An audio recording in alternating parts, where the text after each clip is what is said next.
na kapag dumating ang kanyang magiging mga anak na kasalukuyang pinagbubuntis ng iyong ina, at ito ay ikaw at ang iyong kakambal, at sa edad ng 21 taon, ay mapupunta sa kanyang mga anak ang lahat ng kayamanan kanyang naiwan.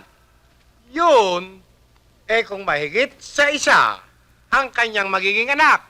Ngunit, kung iisa lamang ang kanyang magiging tagapagmana, ay hahatiin ito sa kanyang anak at sa kanyang kapatid.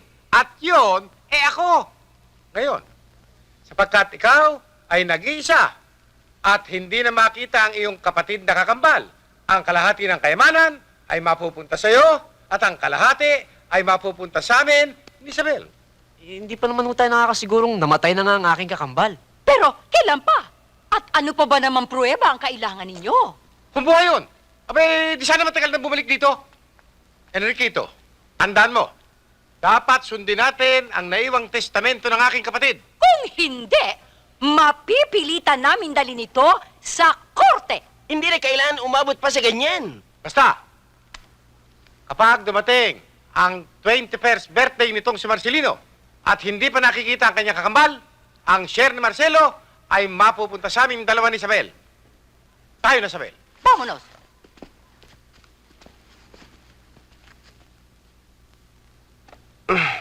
Marcelino, ang masakit niyan, tama ang kanilang sinasabi.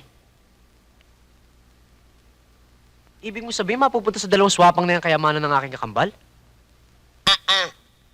Hindi lamang swapang yan, tiya-tiyo mo. Mautak pa. Alam nilang malaki ang laban nila sa korte. The greater the reason na kailangan natin hanapin si Marcelo. Marcelino, 21 years na nating hinahanap siya. May kutob akong patay na nga ang iyong kakambal. Hindi pa siya patay. Paano mo naman nalaman? Basta. Malakas ang pakiramdam kong buhay pa si Marcelo. Marcelino, ano nangyari sa'yo? Ewan ko. O bakit? Anong nangyari? Nabadyo ako eh. Abay, kung hindi ka ba naman laki-laki mo na napapasok ka pa? Lola naman kasi natataranta ako kauutos niyo eh. Hindi ba natatapos yung isa may kasunod ng dalawa Eh, anong gusto mong gawin? Ang umupo na lamang at pagpalapan ng iyong... O sige, ibalot mo to, tilako mo!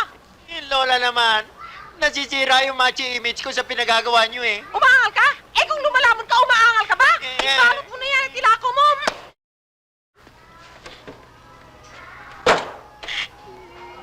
Ilagang mani, pritong mani, nakatutak naman eh.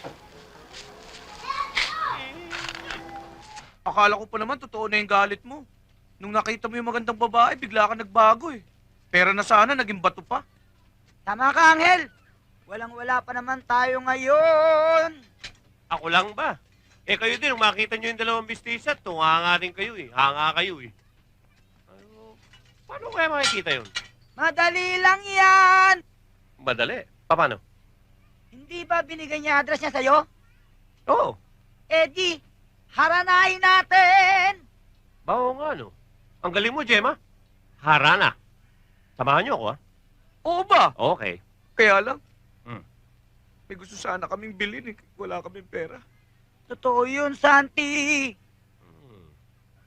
Pera lang ang problema nyo. Kayo naman oh.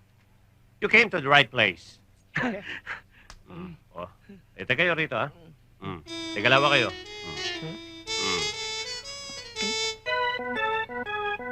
Hindi naman ayos kayo di bibilin eh. Ayos na yan. Santi, nakakatakot naman tong bahay na to.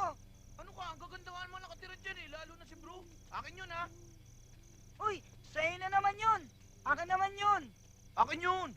Sige na, mas bagay kami. Basta akin yun. Akin na lang. Uy, tigilan nyo na nga yung away. Kanina pa kayo eh. Ganito lang, para walang away ah. Akin si Bumpy. Sa'yo si Bru. Sa'yo yung nanay. Maganda ba yun? Oo, bagay na bagay sa'yo. Sige. Okay na rin. Uy, Santi, ano yun? Wala, huwag niyo pansinin yun. Pipit yun, pipit. May pipit mo sa gabi? Oo, nagpupuyat yung isang yun. Ano? Chibert! Ba, kanina ka pa yan, pinatatagal mo naman. Eh, kung dumating na yung may-ari niya, kunin niya. Ikaw! Kanina ka pa dyan ah. Bilisan mo. Naghihintay yung may-ari. Roger, sandali lang ho at... Ikaw, nasuot mo lang yung polo shirt ni Oscar, yabang-yabang mo na. Tumamiso ko lang ng mga suot, minsan lang maging manager. Ikaw, pag hinabutan ng si Oscar mo, suot-suot mo yung polo shirt niya at may pinuputok ang kapayata, nako. Di pareho kami may putok. Oo. Hinangin kita dyan eh. Ikaw naman, hindi ka naman biro. Ikaw, Eh, lalo magtatagal to kung gusto mo eh. Lo! Ano pong may paglilingkod namin sa inyo? Ah, Ano pong may paglilingkod namin sa inyo? ano ka mo? Ano pong may paglilingkod namin sa inyo? Huwag kang sumigaw, hindi ako bingi.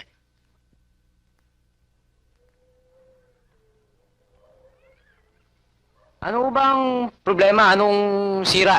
Mahina. Mahina ho tong hearing aid nyo. Oo, mahina. Hello. Tess. Hindi naman ho ah. Akin na. Alam ka na naman eh. Si Etchbert, ikaw bahala. Kaya mo yan. Testing ko natin ah. Sandali lang ah.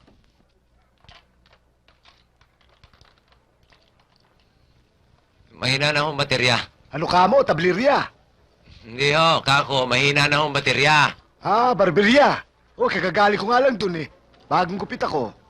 Ewan ko sa inyo, parang gusto ko kayong kurutin eh. Ano ka nyo? Wala ho, Salamat. wala ka naman. Sandali lang ho, at gagawa natin ng paraan yung baterya na. Ah, panadirya. Hindi ho, barberya. Ah, alam ko na. Baterya. Yun, tama. Baterya. Ayaw mi start ah. Ano, Lo? Ayos na ba? Ako, ayos na ako rito. Ayos na sa akin to. Ayos na nga. Magtatagal ba itong baterya nyo, iho? Oo, Mhm. yan eh, good for 10 years. Ah. Malamang mauna pa nga kayo eh. Ayaw.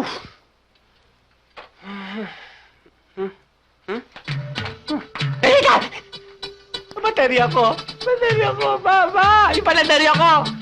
Yung baterya ko! Ito, limo!